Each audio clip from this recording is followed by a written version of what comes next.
We have a quorum with Chairman Rubin and Ms. Zucker present. Is there a motion to call to order the 324th meeting of the members of the Housing Trust Fund Corporation? So moved. And a second.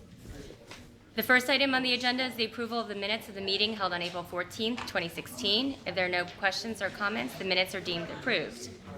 The second item on the agenda is a resolution authorizing an award under the Rural and Urban Community Investment Fund Program for St. Barnabas Wellness Care and Affordable Housing. Mr. Garwood. I have a lot of questions. Okay.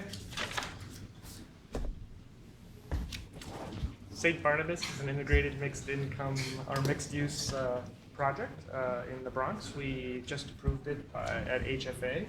I had talked about some really great uses in the commercial space, including a wellness center and a pharmacy. So that's a really great use for CIF funds, and we're asking for award of $1.5 million of CIF funds. Happy to answer your questions, Marion. I think this is right. Is there a motion to adopt the resolution? So moved. Second. Great. The next item on the agenda is a resolution authorizing a low-income housing trust fund award under the Multifamily Preservation Program Initiative for Newport Gardens Apartments. Mr. Garwood. The next few items are our first awards under our first, I call it the Unified Open Window RFP. We're really proud that we've made that efficiency for our bond projects to put all of our resources and some new toys and tools available, and to be at a position to make awards under that RFP in 4 weeks is a great testament to our fantastic staff. So Newport Gardens is a Section 8 preservation project, recently awarded a HFA bond financing. So can we, is there any reason we can't do, we just did all of these, most of these. Can we just do them all as one kind of I unified? had a really great presentation. I'm sure you did, but whatever. Sure, no problem. I mean, if there are no questions or comments or I can requests just for say- To move all presentations. of the Yeah. Okay. I mean, it is as absolutely. one. Sure, absolutely. I mean, the presentations are at the board's request. So, so for the resolution authorizing a low-income housing trust fund award under the Multifamily Preservation Program Initiative for for Newport Gardens Apartments and for Fox Hill Apartments, is there a motion and a second? Yes, I would just make a comment on Fox Hill that Mhm. I encourage us to do what we can to bring that subsidy level down. Yeah, I think we're on the way of that. Right. Is there a motion and second to adopt those resolutions? Second. Okay. For the following two resolutions, for resolutions authorizing a low-income housing trust fund award under the New Construction Capital Program Initiative for the lofts at University Heights and for East 162nd Street Court, is there a motion and second to adopt those resolutions? Great. Thank you, Mr. Garwood. The next resolution, the next item on the agenda is a resolution authorizing an award under the Community Development Block Grant Program for small business assistance to the town of Wheatfield. Mr. Leo. Good morning. The town of Wheatfield has requested $100,000 in New York State Community Development Block Grant Small Business Funds to assist Jacob's Ladder LLC in purchasing furniture, fixtures, and equipment needed for the expansion of production in their new 35,000 square foot manufacturing facility. CDBG funds will also be used as working capital towards an aggressive marketing campaign for the company. Jacob's Ladder is a patented commercial cardio fitness exercise machine designed for health clubs, professional college athletes, military personnel, etc. The company purchased a building in the town of Wheatfield to expand manufacturing in order to meet current and future demand.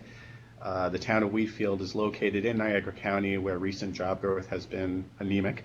While Niagara County has made a concerted effort to retain manufacturing jobs, the town of Wheatfield has experienced a loss of 88 jobs despite growth in sales for the company.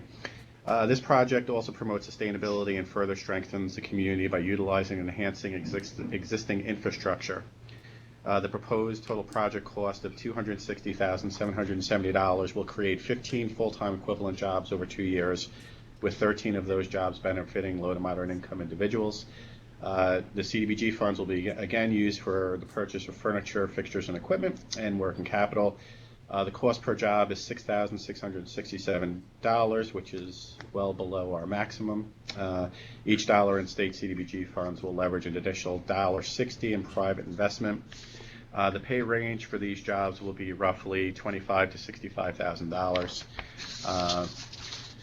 The Office of Community Renewal is requesting a recommendation and resolution to provide CDBG small business funds to the town of Wheatfield.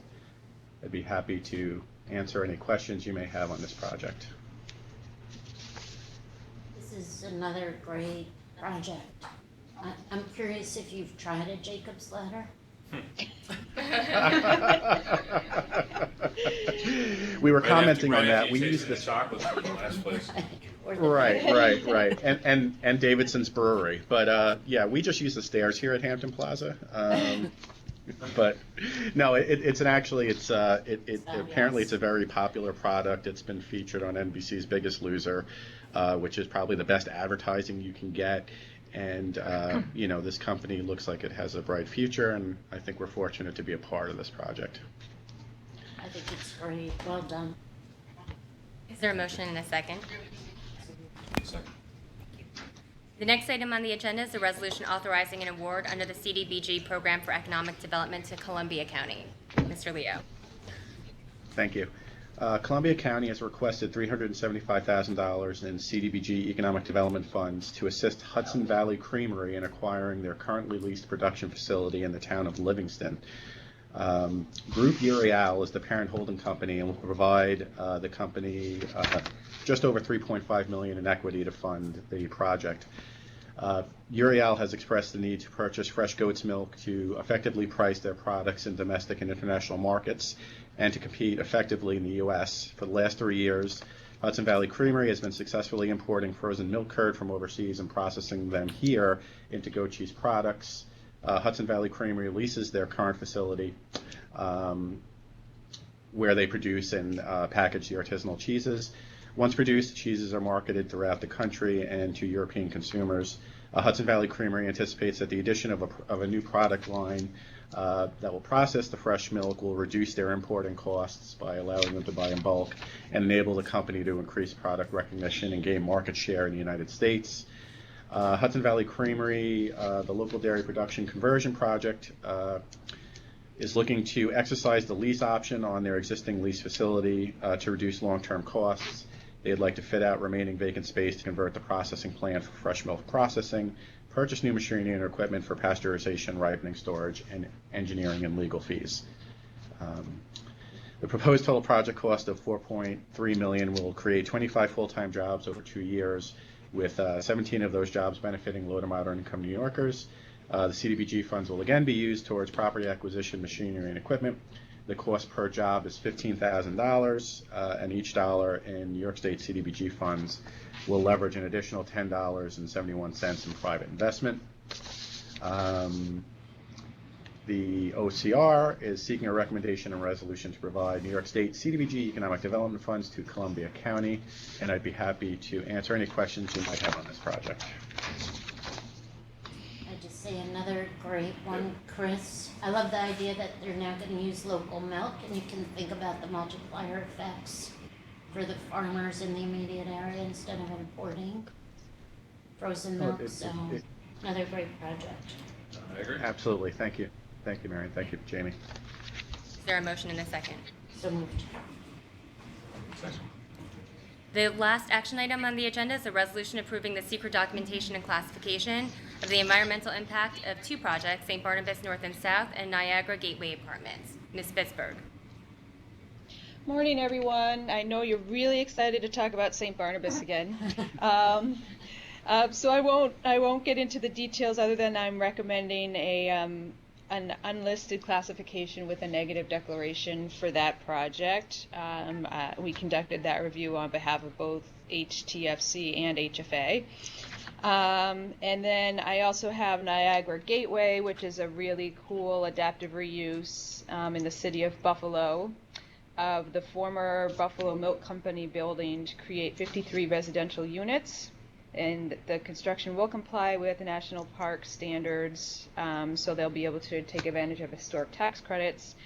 So I'm also recommending that for an unlisted categorization and a negative declaration. If you have any questions, I'd be happy to answer them.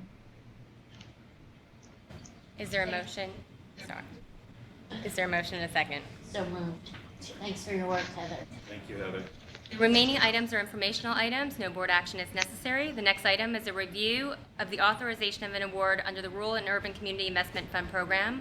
On April 26th, the members approved an award of urban funds in an amount up to $1.5 million for Sibley redevelopment, the commercial phase. The next items are a review of secret concur and type 2 summaries. The next item is a review of executed agreements under the Community Development Block Grant Disaster Recovery Program. And the last informational item is a quarterly report on the status of multifamily projects. The remainder of the items have been tabled. Are there any remaining questions? Okay. The next board meeting has been rescheduled to June 22nd at 11 a.m. and our third board member should be joining us then too. And our auditors will be there too. It'll be our annual report. Is there a motion to adjourn the board meeting? So moved. Second. Great. Thank you. Thank you.